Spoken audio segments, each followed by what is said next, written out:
ధనేన వాజికరిభిప్రాప్తేన రాజ్యేన కిం వా పుత్ర కళత్ర మిత్ర పశుభిర్దేహేన గేహేన కిం జ్ఞాతైతక్షణభంగురం సపతిరోత్యద్యం మనోదూరతః స్వాత్మార్థం గురువాక్యతో భజ భజ శ్రీపార్వతీ వల్లభం అంటారు శంకర భగవత్పాదులు.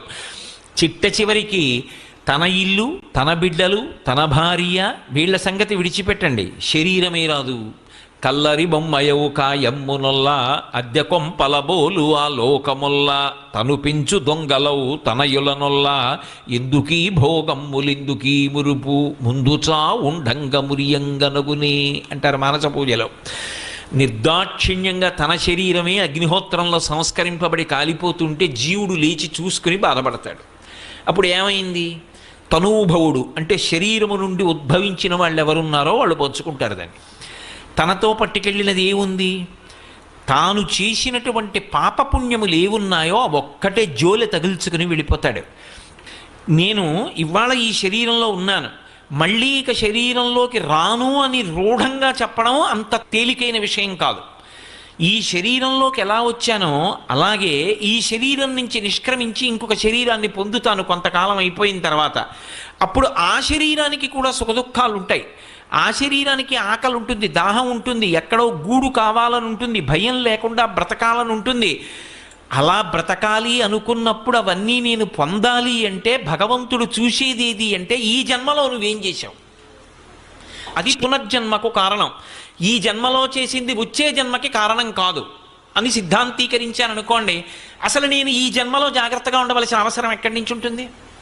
దీని కొరకు నేను ఏం చేసినా ఈశ్వరుడు పట్టించుకోడు, క్షమిస్తాడన్నాను అనుకోండి, అప్పుడు నాకు అసలు ధార్మికమైన జీవనమునందు అనురక్తి ఎందుకు కలుగుతుంది?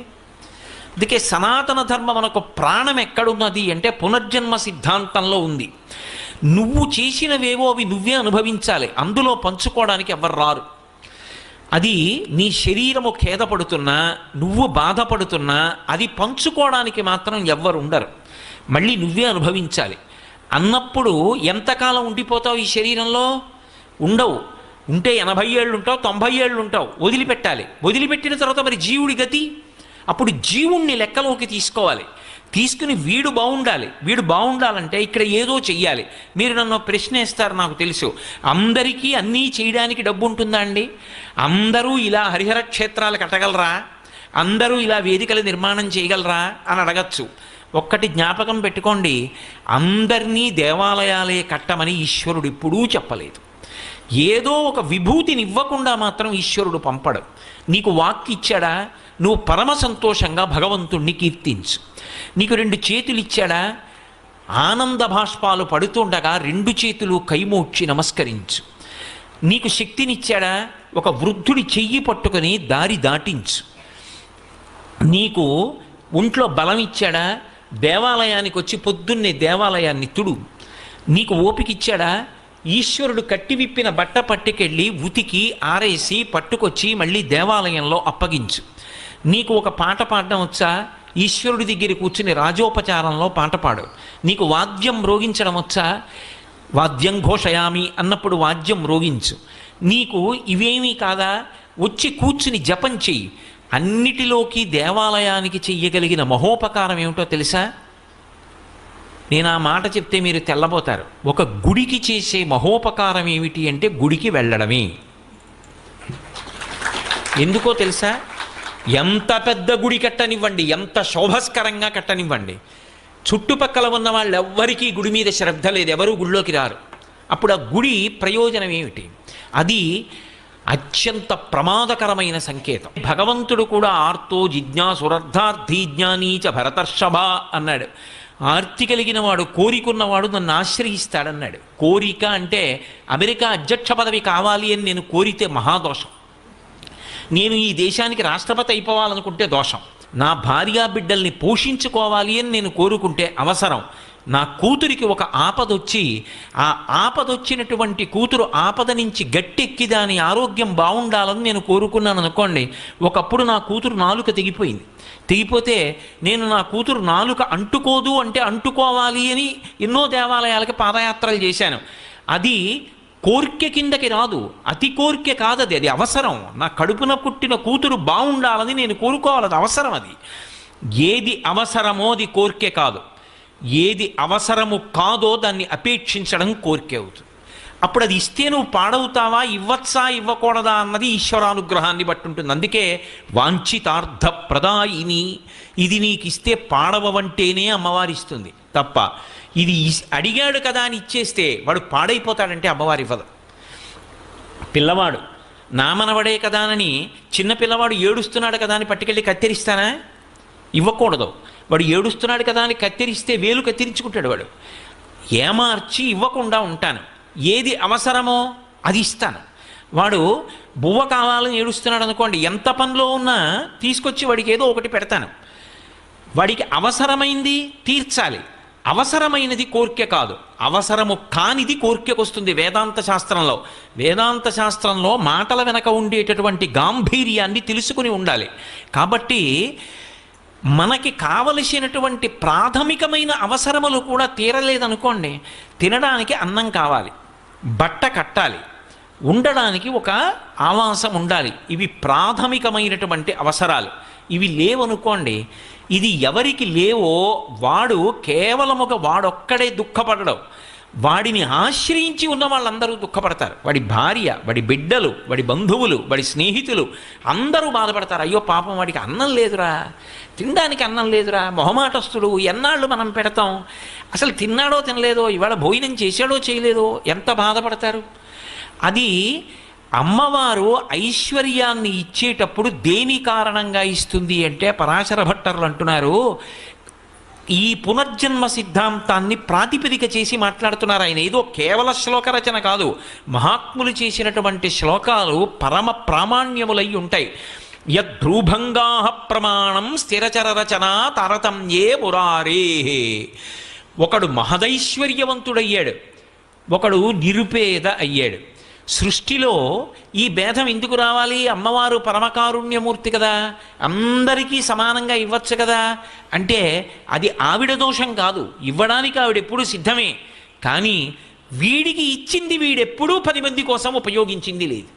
తనది తనకే మిగిలిపోవాలని కోరుకున్నాడు తప్ప, తాను ఏదైనా చేస్తే దానికి తనకు ప్రతిఫలం ఉండాలని కోరుకున్నాడు తప్ప నాకు ఏమీ అక్కర్లేదు, నేను ఇది ఈశ్వర ప్రీతి కొరకు చేస్తున్నాను. అందుకే పుణ్యము అన్న మాటకు అర్థం ఏమిటంటే నాకు ఇది కావాలి అని నిజానికి అడగడం. దేనికి చేస్తున్నావు? బ్రహ్మప్రీతం అని ధారబోసే భువనం ఆశ్చర్యము పొంద. పుణ్యము అన్న మాటకు అర్థం ఏమిటంటే నాకు ఇది కావాలి అని నిజానికి అడగడం. దేనికి చేస్తున్నావు? బ్రహ్మప్రీతం అని ధారబోసే భువనం ఆశ్చర్యము పొందగా. దీని చేత పరమేశ్వరుడు సంతోషిస్తున్నాడు. ఈశ్వరుడు నాకు ఇది ఇచ్చాడు.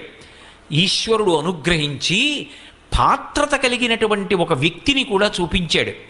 ఒక వ్యక్తి ఉన్నాడు, పరమభక్తుడు. ఆయనకు ఆ పూట అన్నం ఏ కారణం చేతనో లభించలేదు, ఆయన లేనివాడు కాడు. కానీ అటువంటి వాడికి అన్నం పెట్టే అదృష్టం నీకు వచ్చింది. ఇప్పుడు అన్నం పెట్టి నువ్వు గొప్ప కాదు, ఈశ్వరుడు అంతటి మహాభక్తున్నొకడిని ఒక పూట నీ ఇంటికి పంపించాడు ఏదో కారణం అడ్డుపెట్టి. ఇప్పుడు ఆయన అన్నం తిన్నాడు, ఆ అన్నం తిన్న కారణం చేత అక్షయ ఫలితాన్ని ఇస్తాడు. తనని నమ్ముకుని బ్రతుకుతున్నవాడు అటువంటి వాడికి పట్టెడన్నం పెట్టేటటువంటి అవకాశం కల్పించాడు.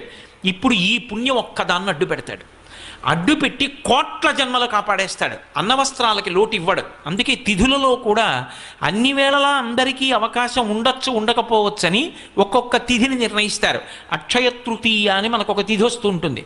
అక్షయ తృతీయ నాడు జలకుంభం అంటే కుండలో నీళ్లు పోసి యాలుక గుండ వేసి అది పట్టుకెళ్ళి దానం చేస్తారు. ఎవరైనా చల్లటి నీళ్లు తాగి తృప్తి పొందాడనుకోండి, ఆ తరువాతి కాలంలో వాడు ఏ శరీరంలో ఉండనివ్వండి నీటికి బాధ రాదు. అలక్ష్మి పట్టుకోదు. జ్యేష్ఠాదేవి అంటారు, లక్ష్మీదేవి కన్నా ముందు పుట్టింది ఆవిడ పట్టుకుందనుకోండి దుఃఖం అనుభవిస్తాడు. ఆ దుఃఖం అనుభవించవలసిన కారణం తొలగిపోతుంది. అందుకే ఒకడు మహదైశ్వర్యవంతుడయ్యాడు, ఒకడు అవలేకపోయాడు అంటే దేన్ని ప్రాతిపదిక చేస్తుంది ఆవిడ అంటే గత శరీరంలో వాడు ఏం చేశాడన్నదాన్ని ప్రమాణంగా తీసుకుంటుంది. ప్రమాణం స్థిరచర రచన తారతమ్యే పురారే వేదాంతా తత్వచింతాం మురభిదురసియత్ పాదచిహ్నైత్తరంతి భోగోపోద్ఘాతకైళీచులిఖిత భగవత్వైశ్వరూప్యానుభావ సనశ్రీ అస్పృణీతాం అమృతలహరిధీలంఘనీయై అపాంగై. అమ్మా, నీ ఆ కడగంటి చూపు ఉన్నదే, ఆ చూపు కోసం సమస్త లోకములలో ఉన్నటువంటి జీవులు నీ వంక తిరిగి నమస్కారం చేసి చూస్తూ ఉంటారు. అందుకే ఇందిరా లోకమాత అని అమరకోశం లక్ష్మీదేవిని ఉద్దేశించి కేవలము తన కనుబొమ కదలిక చేత అంతటి ఐశ్వర్యాన్ని ఇవ్వగలిగినటువంటి తల్లి.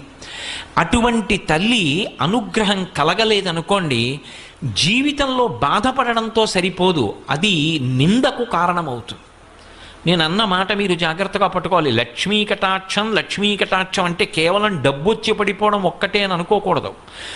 లక్ష్మీ కటాక్షమునందు అంతర్లీనంగా ప్రతిపాదింపబడిన విషయం, ఏ కాలమునందు ఏది కలగాలో దేశకాలముల యందు అది కలగకపోతే ఆ వ్యక్తి నిందకి పాత్రుడవుతాడు. తల్లిదండ్రులు కష్టపడి పిల్లవాడిని పెంచి పెద్ద చేసి విద్యాభ్యాసం చేయించారు, వాడు అక్కడికి రాలేదు, వాడొక్క 4 రూపాయలు సంపాదించలేదు, వాడు ఎంత చదువుకోనివ్వండి, ఒక్క రూపాయి కాసు సంపాదించకుండా తిరుగుతున్నాడు అనుకోండి, అమ్మ తిట్టదు. అమ్మ తిట్టినా తాటాకు మంట, అమ్మకి కోపం ఉండదు అసలు. అమ్మ నోటి వెంట ఎప్పుడైనా ఒక నిందావాక్యం వచ్చింది అంటే ఆశీపురస్సరంగా వస్తుంది తప్ప అసలు అమ్మ బిడ్డడు పాడవ్వాలని తిట్టడం అన్న మాట లోకంలో ఉండదు. అటువంటి తల్లిట బాధపడి నింద చేస్తుంది. ఇప్పుడు నింద చేస్తుంది అంటే, వీణ్ణి నేను ఎందుకు కన్నానంటే రెక్కలు అలిసిపోయినప్పుడు ఆయనకి ఆసరా అవుతాడు అని కన్నాను. అందుకే కొడుకు ఎవరు అంటే శాస్త్రం కొన్ని మాటలు చెప్పింది. ఏ కొడుకు తండ్రి ఒక చూరు కింద ఉన్నప్పుడు కొడుకుతో కలిసి ఉన్నప్పుడు ఆ కొడుకు తిరుగుతుంటే తండ్రి ఆనందపడిపోతాడో, ఆ చూపు చాలు వాడు తిరుగుతున్నాడు అని ఆనందపడిపోవాలి. తండ్రి పడుకుంటున్నాడు, కొడుకు వచ్చి ఒక్కసారి కాళ్ళొత్తి వెళ్ళాలి తండ్రి గారికి. తండ్రి శంకరుడు, శివాలయంలో కాదు శివుడు ఉండేది. నమశంకరాయ చ వేదం చెప్పింది. శంకరుడు ఎక్కడ తిరుగుతాడు అంటే తండ్రి రూపంలో తిరుగుతాడు. తండ్రి ఆర్తి ఎప్పుడూ శుభాలు చెయ్యాలని ఉంటుంది. నేను పాడైనా పర్వాలేదు, నా కొడుకు సంతోషంగా ఉండాలి అని తండ్రి ఆలోచిస్తాడు. అటువంటి తండ్రి కాళ్ళు ఒత్తడం అంటే పరమేశ్వరుడి కాళ్ళు ఒత్తడం. అటువంటి కొడుకు ఒక వయసు వచ్చిన తరువాత కూడా ఒక్క రూపాయి సంపాదించలేదనుకోండి, మాతా నిందతి నాభినందతి పితా భ్రాతాన సంభాషతే భృత్యకుప్యతి నానుగచ్చతి సుతా కాంతాపి నాలింగతే అర్ధప్రార్థన శంకయా నకురుతే సల్లాపమాత్రం సుహృత్ తస్మాత్ నైతికమర్ధమార్జన శృణు సఖే విత్తేన సర్వే వశాః. సఖే, ఓ స్నేహితుడా విను అని ఒక ముఖ్యమైన విషయాన్ని ప్రతిపాదిస్తున్నారు. డబ్బు లేకపోతే నిందకి గురైపోతావు. ఎంత డబ్బు అన్న ఆర్తి వద్దు, కానీ సంపాదించాలి, ప్రయత్నం ఉండాలి. ఆ ప్రయత్నం కూడా చేయకుండా ఒక్క రూపాయి సంపాదించకపోతే మాతా నిందతి, అమ్మ నిందిస్తుంది. నాభినందతి పితా, తండ్రి కొడుకుని చూసి సంతోషంగా ఎరా అని ఇలా వెన్నుపామ్మి తట్టడం. నాభినందతి పితా భ్రాతాన సంభాషతే, మేము కష్టపడి సంపాదిస్తాం, వీడొక్క రూపాయి తేడు, అన్నదమ్ములు మాట్లాడరు. భృత్యకుప్యతి, సేవకుడు చెప్పిన పని చేయడు, ఒక్క రూపాయి ఇవ్వలేవు కానీ పనులు చెప్తావా అంటాడు. భృత్యకుప్యతి నానుగచ్చతి సుతా, తండ్రి గారి ఇంట్లోకి వస్తూ ఉంటే కొడుకు జలపాత్ర పట్టుకుని ఎదురొచ్చి నాన్నగారు కాళ్ళు కడుక్కోండి అనాలి. ఎదురు రాడు. నానుగచ్చతి సుతా కాంతాపి నాలింగతే, భార్య కూడా ప్రియమార ఆలింగనం చేసుకోదు. ఆఖరికి అర్ధప్రార్థన శంకయాన కురుతే సల్లాపమాత్రం సుహృత్, అతను చాలా మంచి స్నేహితుడు, అతనేమి దోషభూయిష్టమైన నడవడి ఉన్నవాడు కాడు. కానీ అస్తమానం కనపడినప్పుడల్లా డబ్బు అడుగుతుంటే ఆయన మాత్రం ఎక్కడి నుంచి తెస్తాడు? అందుకని ఇట్నుంచి ఈ డబ్బు సంపాదించిన వాడు ఎడుతుంటే అట్నుంచి సుహృత్ మంచివాడైన స్నేహితుడు ఇలా వస్తుంటే వీణ్ణి చూసి పని లేకపోయినా ఇటు రావలసిన వాడు అటు వెళ్ళిపోతాడు. నకురుతే సల్లాపమాత్రం, ఏమాయి బాగున్నావా అని ఇలా చెయ్యి కూడా ఎత్తడం. నకురుతే సల్లాపమాత్రం సుహృత్ తస్మాత్ నైతికమర్ధమార్జన శృణు సఖే. కాబట్టి ఓ స్నేహితుడా, డబ్బు సంపాదించు. డబ్బు సంపాదించనన్న మాట అనకు. యవ్వనంలో డబ్బు సంపాదించి తీరాలి. కాబట్టి తస్మాత్ నైతికమర్ధమార్జన శృణు సఖే విత్తేన సర్వే వశాః. ఆ డబ్బు చేత లోకమునందు సమస్తమైన సుఖములు కలుగుతాయి. కానీ ఒక్కటి గుర్తుపెట్టుకో, నీతి తప్పి సంపాదించవద్దు. అదే సమస్త దుఃఖములకు కారణమవుతుంది. కాబట్టి సంపాదించేటప్పుడు ఒక్కటి గుర్తుపెట్టుకో, నైతికమర్థమార్జన శృణు సఖే. నీతిగా సంపాదించు, నీతి కొరకు ఖర్చు పెట్టు. ధార్మికంగా సంపాదించు, ధార్మికంగా ఖర్చు పెట్టు. ఈ ప్రవాహం ఉన్నదే, అందుకే కరెన్సీ అంటారు. అది ఎప్పుడు కదిలిపోతుంటుంది, రావాలి వెడుతూ ఉండాలి. ఈ వచ్చి వెళ్ళే ప్రక్రియలో నువ్వు తరించిపోతావు. కాబట్టి తస్మాత్ నైతికమర్థమార్జన శృణు సఖే విత్తేన సర్వే వశాః. కాబట్టి డబ్బు అవసరం లేనివాడు ఎవరు లోకంలో? గృహస్థాశ్రమంలో డబ్బు యొక్క అవసరం లేకపోవడం అన్నది ఉండదు.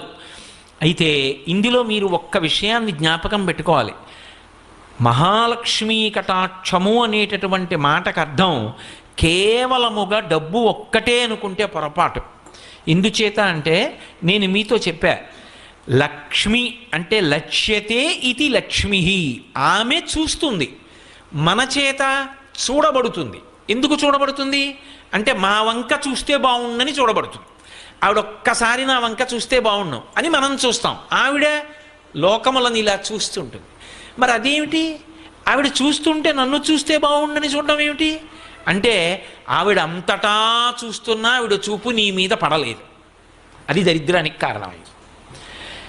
అంతటా చూస్తూ నిన్ను చూడకపోవడం దరిద్రానికి కారణమైతే, అంతటా ఆవిడ చూడడం, అంతటా లక్ష్మిని నింపుతుంటుంది ఆవిడ. అందుకే అసలు కటాక్షము అంటారు. అందుకే ఆవిడ చూపుల చేత పోషిస్తూ ఉంటుంది. లక్ష్మి అంటే లక్ష్మ అని గుర్తుగా ఉంటుంది లక్ష్మి.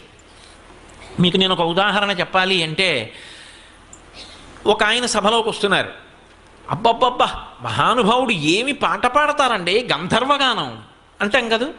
ఎంత గొప్పగా పాడతారండి, ఆయన పాడుతుంటే పక్షులు ఆగిపోతాయండి, ఎంత బాగా పాడతారు. ఇప్పుడు ఆయన అంత గొప్ప గాయకుడు, అంత గొప్ప విద్వాంసుడు, ఆయనకి ఒక పాట వలన అంత కీర్తి వచ్చింది.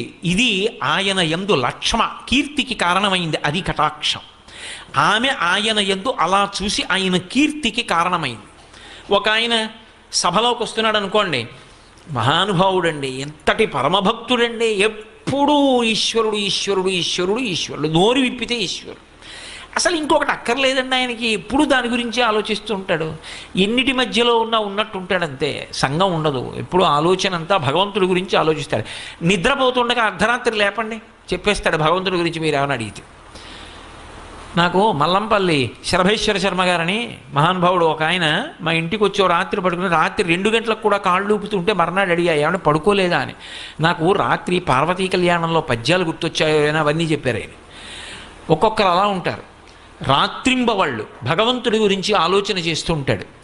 అటువంటి వాడు వస్తున్నాడు అనుకోండి, అబ్బా ఆయన వస్తున్నారు సభలోకి, ఎంత అదృష్టం అంటాం. ఆయన మన ఇంటికి వచ్చారనుకోండి, ఏమి భాగ్యం, ఇవాళ ఇల్లు తరించిపోయింది, అటువంటి వాడింట్లో అడుగు పెట్టాడంటాం. ఆయన వచ్చి అమ్మ కాస్త పట్టెడు అన్నం పెడతారా అని అన్నం తిని వెళ్ళారనుకోండి, ఎంత మురిసిపోతాం. మనం 365 రోజులు తింటాం, కానీ ఆయన వచ్చి తిని వెళ్ళిన రోజు ఏదో అది జ్ఞాపకం ఉండిపోతుంది. మర్రి చెట్టుకి వ్యూహం అంతా చిన్న గింజలో ఉన్నట్టు ఆ వంశం యొక్క అభివృద్ధి అంతా ఆయన వచ్చి తిని వెళ్ళిన ఒక పూట భోజనంలో ఉంది.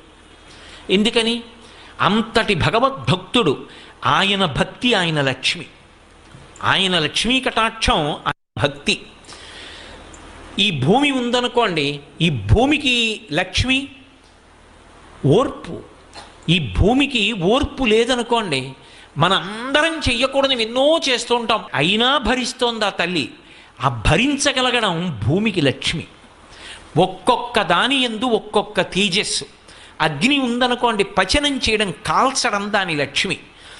ఒక పొలం దగ్గరికి వెళ్ళారనుకోండి, మంచి పండిన పొలం దగ్గరికి వెళ్ళి ఒడ్డున నించున్నారనుకోండి, ఆకుపచ్చగా నిన్నటి వరకు ఉన్నటువంటి పంట ఇవాళ బంగారు వర్ణంలోకి మారి కంకులు ఇలా కొద్దిగా వంగి గాలికి ఊగుతున్నాయి అనుకోండి, ఆ బాగా పండి ఏపుగా ఉండి ఇక కోతకొచ్చినటువంటి ఆ పొలం, ఆ కంకులు వంగి ఉన్నటువంటి పొలం లక్ష్మి. ఓ చెట్టు బోలెడన్ని కాయలు కాసి కనపడింది అనుకోండి, ఒక వసంత ఋతువులో ఒక మామిడి చెట్టు దగ్గరికి వెళ్ళారు, ఎన్ని కాయలో చెట్టుకి ఎటు చూసినా కాయలే. అబ్బా ఇన్ని కాయలో అన్నాం. అన్ని కాయలతో ఉన్న చెట్టు లక్ష్మి. ఒక ఆవిడికి పెళ్ళై ఓ 10 ఏళ్ళు అయింది. 4 పిల్లలు, అమ్మా అమ్మా అమ్మా అంటూ 4 పిల్లలతో వస్తోంది. లక్ష్మి ఆమె పూర్ణత్వాన్ని పొందింది. ఆవిడ అనుగ్రహం ఉంది. ఆవిడ అనుగ్రహం ఉంది కాబట్టి పక్కన పిల్లలు ఉన్నారు. అందుకే పిల్లలతో తల్లి వస్తోంది అనుకోండి, అది గొప్ప శకునం. ఆ కటాక్షం కలగలేదనుకోండి, ఎంత ఐశ్వర్యం ఉన్నా పక్కకెళ్ళి కళ్ళొత్తుకునే వాళ్ళు లోకంలో ఎంతమంది ఉన్నారు. అందుకే ఎక్కడ ఎవరికి ఏది కావాలో అది ఆ సమయంలో దేశకాలాదుల్ని బట్టి అనుగ్రహించబడితే అది లక్ష్మి. అందుకే భర్తృహరి ఒక మాట అంటాడు, ఆపదలందు ధైర్యగుణమంచిత సంపదలందు దాల్మియున్ భూపసభాంతరాళమున పుష్కల వాక్యతురత్వ మాజి బహాపటు శక్తియున్ యశమునందనురక్తియు ప్రకృతి సిద్ధగుణంబులు సజ్జనాళికిన్ అంటాడు. ఓ ఆపద వచ్చిందనుకోండి, జీవితం అంతా ఎప్పుడూ పువ్వుల పాన్ప అలా ఉండదు. నువ్వు తప్పు చేయకపోవచ్చు, అయినా ఆపద వస్తుంది. మన ప్రమేయం లేకుండా వస్తుంది కాబట్టే దానిని ఆపద అంటారు. ఆ ఆపద వచ్చినప్పుడు తాళి తట్టుకుని నిలబడగలగాలి. అలా తట్టుకోలేక నేలబడిపోయాడు అనుకోండి, మృత్పిండం అంటారు. మట్టి ముద్ద కింద పడిపోతే నేల కట్టుకుపోతుంది. అది బంతి అనుకోండి, కింద పడితే పైకి లేస్తుంది. కింద పడిపోకుండా పైకి లేవాలి అంటే ఉత్సాహం ఉండాలి. ఇవాళ ఈ కష్టం వచ్చింది, ఎదుర్కొంటాను, వ్యూహం రచన చేస్తాను, దీన్ని దాటి ముందుకు వెళ్ళిపోతాను తప్ప ఇక్కడ నేను ఆగిపోని, ఇలా నా ప్రస్థానం ఆగకూడదు, నేను ముందుకు వెళ్ళిపోవలసిందే అంతే అనుకున్నవాడెవడో వాడు శ్రీమాన్. వాడు ఎవరికి ఏది కావాలో అది ఆ సమయంలో దేశకాలాదుల్ని బట్టి అనుగ్రహించబడితే అది లక్ష్మి. అందుకే భర్తృహరి ఒక మాట అంటాడు, ఆపదలందు ధైర్యగుణమంచిత సంపదలందు దాల్మియున్ భూపసభాంతరాళమున పుష్కల వాక్యతురత్వ మాజి బహాపటు శక్తియున్ యశమునందనురక్తియు ప్రకృతి సిద్ధగుణంబులు సజ్జనాళికిన్ అంటాడు. ఓ ఆపద వచ్చిందనుకోండి, జీవితం అంతా ఎప్పుడూ పువ్వుల పాన్ప అలా ఉండదు. నువ్వు తప్పు చేయకపోవచ్చు, అయినా ఆపద వస్తుంది. మన ప్రమేయం లేకుండా వస్తుంది కాబట్టే దానిని ఆపద అంటారు. ఆ ఆపద వచ్చినప్పుడు తాళి తట్టుకుని నిలబడగలగాలి. అలా తట్టుకోలేక నేలబడిపోయాడు అనుకోండి, మృత్పిండం అంటారు. మట్టి ముద్ద కింద పడిపోతే నేల కట్టుకుపోతుంది. అది బంతి అనుకోండి, కింద పడితే పైకి లేస్తుంది. కింద పడిపోకుండా పైకి లేవాలి అంటే ఉత్సాహం ఉండాలి.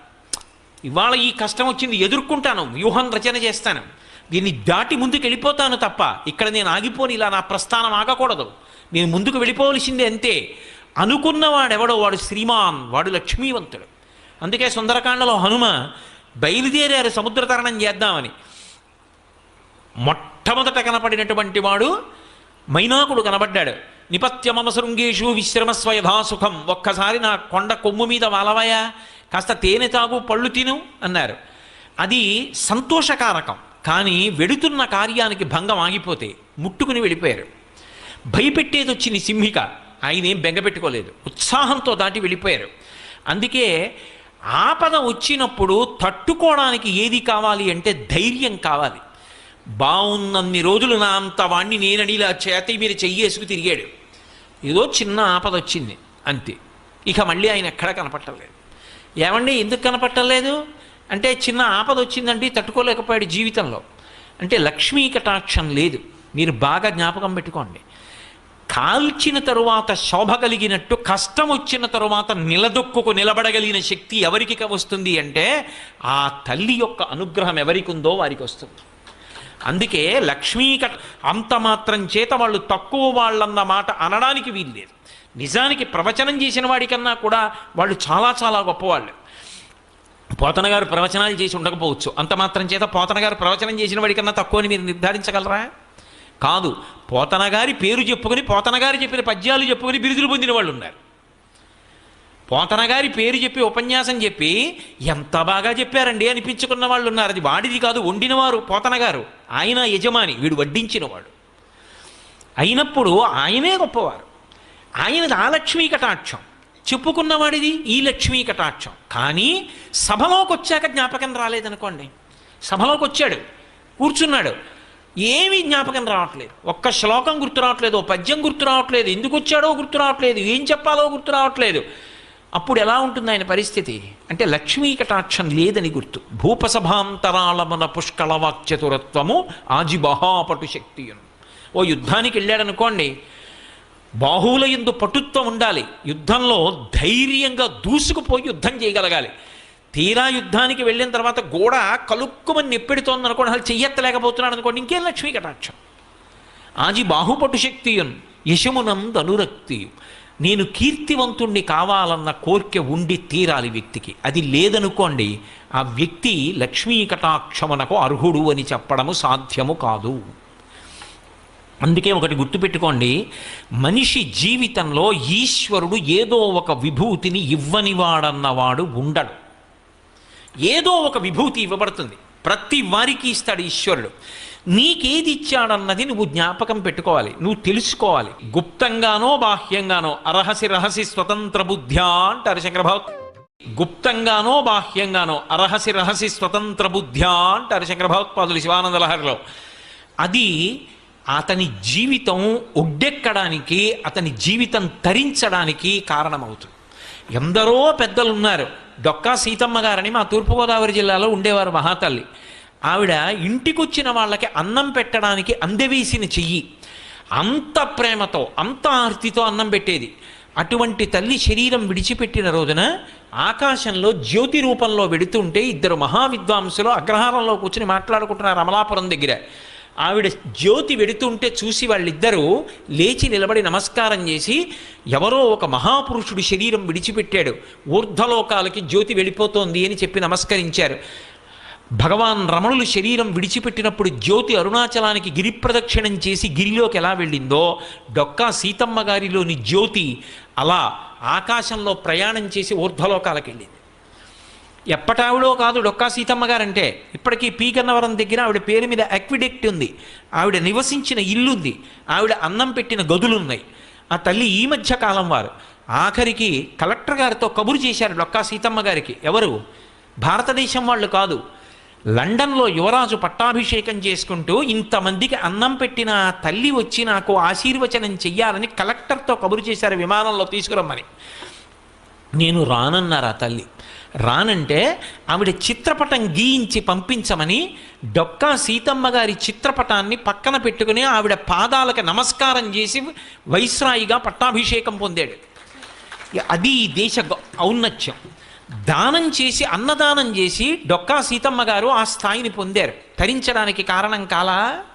ఒక గృహస్థుగా ఆఖరికి అమ్మ అన్నం తినేసి వచ్చామమ్మా, కడుపు నిండుగా ఉంది తల్లి, ఒక్కసారి మిమ్మల్ని చూడ్డానికి వచ్చామంటే ఆవిడ ఏం చేసేవారు ఒకటి తెలుసా?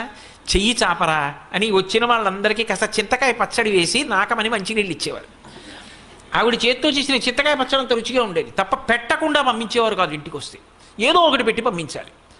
ఆవిడ ఆర్తి చివరికి ఏమైందంటే ఐశ్వర్యం అంతా అయిపోయింది, ఏమీ లేదు. భర్త గారు బాధపడ్డాడు. ఎందుకు బాధపడతారు? మనం చేసేది మంచి పని, పరమేశ్వరుడు చేయిస్తాడన్నారు. పొలం దున్నుతుంటే బిందెలు దొరికాయి, బిందెల్లో బంగారపు కణికలు దొరికి ఆవిడ చేసిన అన్నదానం కొనసాగింది. ఈశ్వరుడు కాపాడలా? కాబట్టి విభూతి ఇవ్వబడని వాడు లోకంలో ఉండడు, నువ్వు గుర్తించాలంతే. దాని పీక నొక్కేస్తే ఈశ్వరుడు ఏం చేస్తాడు? ఇచ్చాడు, దాన్ని నేను తెలుసుకోను, దానితో నాకు సంబంధం లేదు, నాకు దాచుకోవడం ఒక్కటే నాకు కావాలి, నాకు తరించే మార్గం అక్కర్లేదంటే ఆయన ఏం చేస్తాడు? మనలో నిజంగా అనుకుంటే ప్రతిరోజు వచ్చి గుడి తుడుద్దామంటే తుడవడం కష్టమైన వాళ్ళం ఎంతమంది ఉంటాం? వారానికి ఒక్కసారి గుళ్ళో బట్టలు తీసుకెళ్ళి ఉతికి ఆరేసి పట్టుకొచ్చి ఇస్తామంటే కష్టమైపోయిన వాళ్ళం ఎంతమంది ఉంటాం? అది కష్టమా? లేకపోతే ప్రతిరోజు కనీసం వారానికి నేను ఒక్క చిన్న పద్యం నేర్చుకుంటాను అంటే వారానికి ఒక్క పద్యం నేర్చుకోవడం అంత కష్టమా? వారానికి ఒక్క పాదం నేర్చుకుంటాను, పోతన గారి పద్యాల్లో ఒక్క పాదం నేర్చుకుంటాను వారానికి. చిత్తశుద్ధితో ప్రయత్నిస్తే అంత కష్టమా? 108 తక్కువ కాకుండా గాయత్రి విడిచిపెట్టకుండా చేస్తాను, కష్టమా? బొట్టు పెట్టుకోవడం మానను, అంత కష్టమా?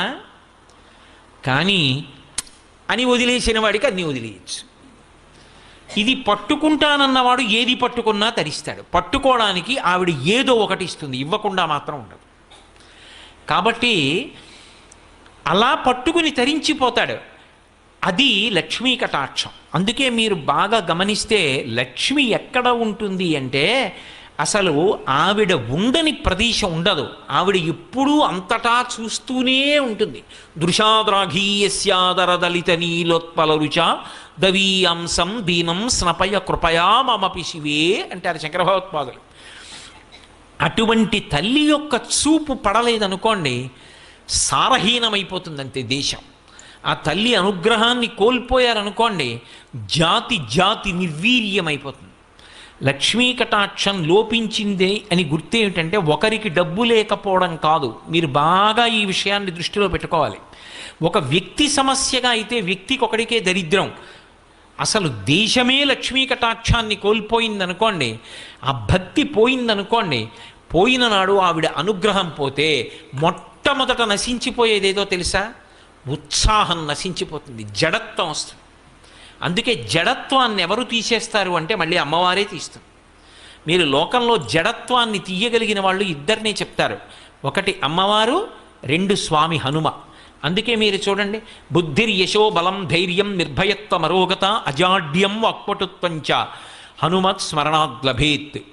హనుమని స్మరించినంత మాత్రం చేత అజాడ్యం. అమ్మవారి పాదాలు పట్టుకుంటే అవిద్యానామంతస్తిమిరమిహిరోద్వీపనగరి జడానాం చైతన్యస్తబకర్మకరంద శృతిశరీ దరిద్రాణం చింతామణి గుణనిక జన్మజలధౌ నిమగ్నానాం దంష్ట్రా మురరిపు వరాహస్య భవతి. జడత్వం అంటే ఏమిటో తెలుసా? అన్నీ వింటాడు, ప్రతిస్పందన ఉండదు. వింటాడు, గంటలు గంటలు వింటాడు, రోజులు రోజులు వింటాడు, తాను విని చేసినది అన్నది ఏదీ ఉండదు. శృణ్వంతప, ఆ వినడం మీద అనురక్తుంది, అంతవరకు మంచిది అనుకోవాలి తప్ప ప్రతిస్పందించి చేసింది ఉండదు. మీరు చెప్పండి ఊ అండవు, ఓ అండవు, నేను చేస్తానడు చెయ్యనండవు. రేపటి నుంచి ఒక్కసారి గుడికి ఎదురుగుండా ఉన్నావురా, ఒక్కసారి అలా వెళ్ళి ప్రదక్షిణం చేసిరారా అంటాడు. లేవడు, వెళ్ళడు, గుళ్ళోకి వెళ్ళడు, ప్రదక్షిణం చేయడు, నమస్కారం చేయడు. జడత్వం అంటే అలసత్వం. దీన్ని ఎవరు పోగొడతారంటే అమ్మవారు పోగొడుతుంది. అందుకే అది సామూహికంగా అందరికీ కలిపి లక్ష్మీ కటాక్షమేమి అంటే ఉత్సాహం. దేశ పౌరుల యందు ఏదైనా సరే మేము సాధించగలం, మేమందరం నడుం కట్టుకుని ముందుకు వెళ్ళిపోతాం అని అందరూ కలిసి నిలబడగలిగిన ఉత్సాహం ఉందనుకోండి, ఏటికి ఎగసన్నా ఒకడు లాగితే 1,00,000 మంది దిగసన్నా లాగారనుకోండి, ఇంకా ఎలా వృద్ధిలోకి ఎడుతుంది? చెయ్యి కలిసి నడుద్దాం అన్న ఉత్సాహం ఉందనుకోండి, అది లక్ష్మి. లక్ష్మీ కటాక్షం తరిగిపోతోందని గుర్తేమిటో తెలుసా?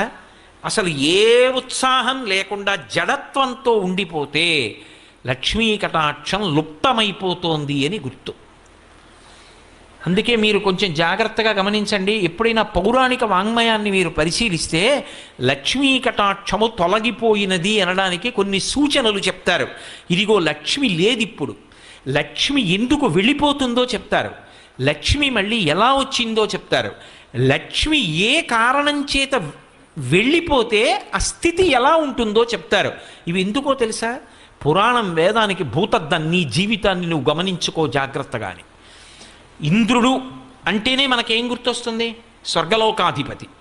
ఆయన అనుభవించినటువంటి ఐశ్వర్యం ఉండదు, అంతటి ఐశ్వర్యం అయింది. ఆ ఐశ్వర్యం ఎవరిచ్చారు ఆయనకి? అమ్మవారిచ్చింది. శంకర భగవత్పాదులు కనకధారా స్తోత్రం చేస్తూ విశ్వామరేంద్రపద విభ్రమదాన దక్షం ఆనందహేతురధికం మురవిద్విషోపి ఈశన్ నిషీదతు మయీక్షణమీక్షణార్థ ఇందీవరోదర సహోదరమిందిరాయా అన్నారు. విశ్వామరేంద్ర పద విభ్రమదాన దక్షం ఆనందహేతురధికం మురవిద్విషోపి ఈశన్ నిషీదతు మయీక్షణమీక్షణార్థ.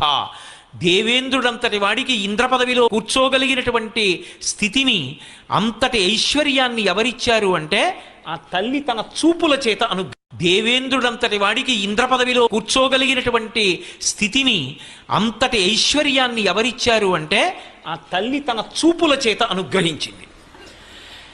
అటువంటి చూపు కలిగిన తల్లి వైక్షణమీక్షణార్థ, నా వంక కూడా ఒక్కసారి చూడమ్మా అని అడిగారు శంకర భగవత్పాదులు. తన కొరకు కాదు, బ్రహ్మచారి పేద బ్రాహ్మణి కోసం అడిగారు. ఆ తల్లి అనుగ్రహ కటాక్షం కలిగింది, ఇంద్రుడు ఐశ్వర్యాన్ని పొందాడు. ఇప్పుడు ఇంత ఐశ్వర్యాన్ని పొందినటువంటి ఇంద్రుడు ఐశ్వర్య భ్రష్టుడయ్యాడు. దేనికి భ్రష్టుడయ్యాడు? ఒక్క కారణం చేతనే పోయింది ఐశ్వర్యం, ప్రసాద తిరస్కారం.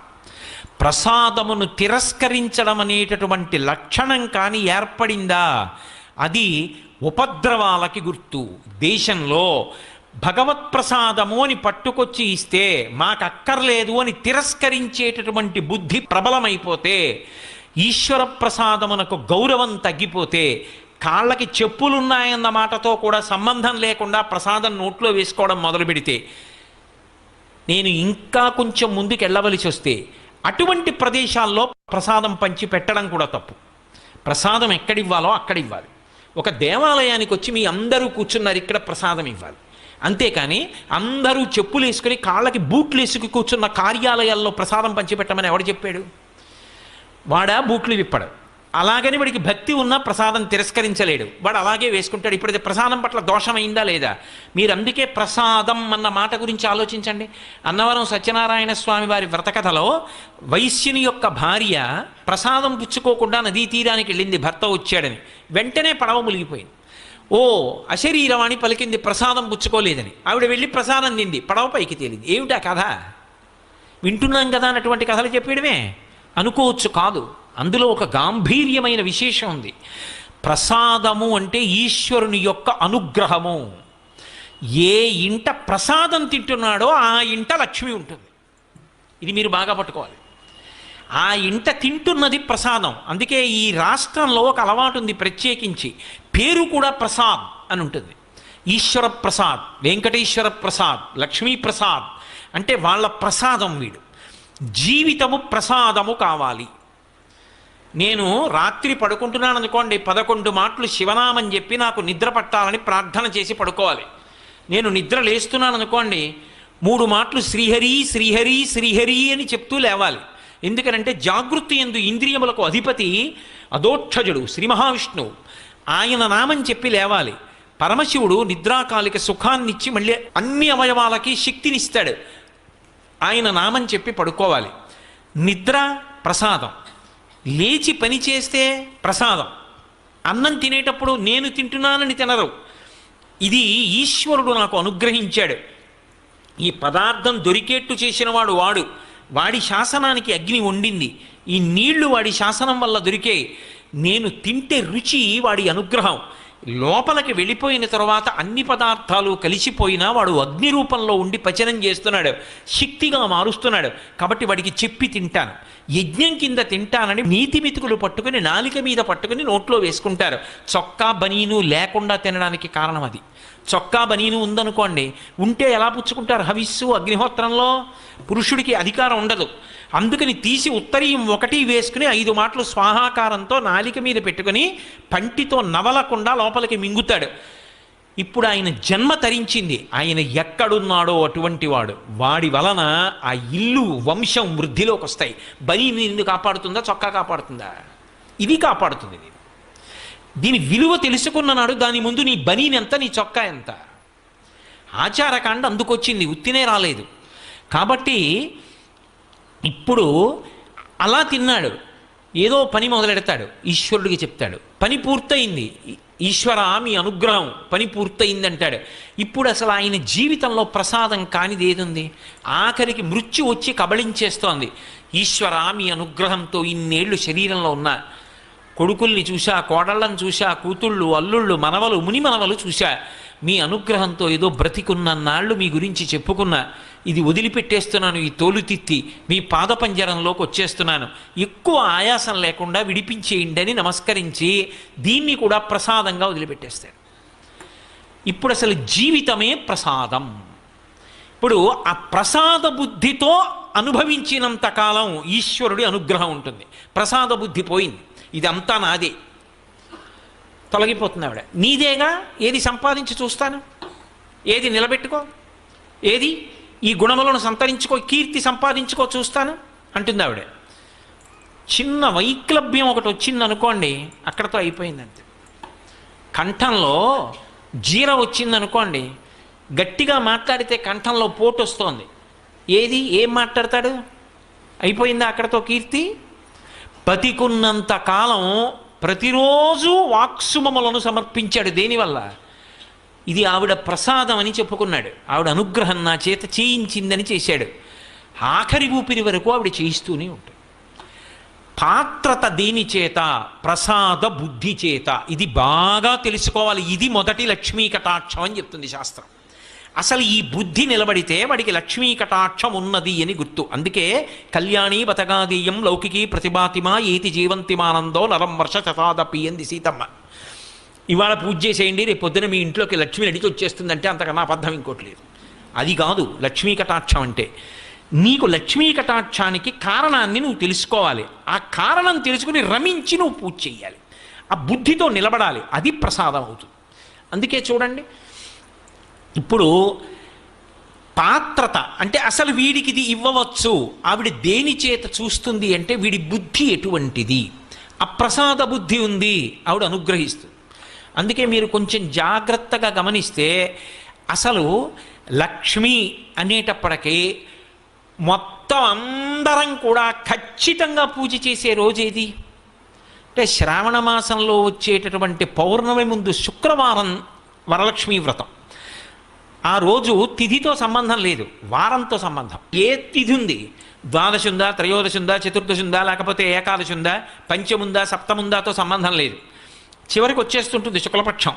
పౌర్ణమి ముందు శుక్రవారం ఏమొస్తుందో ఆ శుక్రవారం నాడు వరలక్ష్మీ వ్రతం చేస్తారు. వరలక్ష్మీ వ్రతం చెయ్యడానికి అసలు ఈ వ్రతం ఉన్నది అని మొట్టమొదట లక్ష్మీదేవి ఎవరికి చెప్పింది? చారుమతికి చెప్పింది. తెల్లవారు లేస్తే మనం కథ చదువుతాం. చారుమతి ఆ మాటకు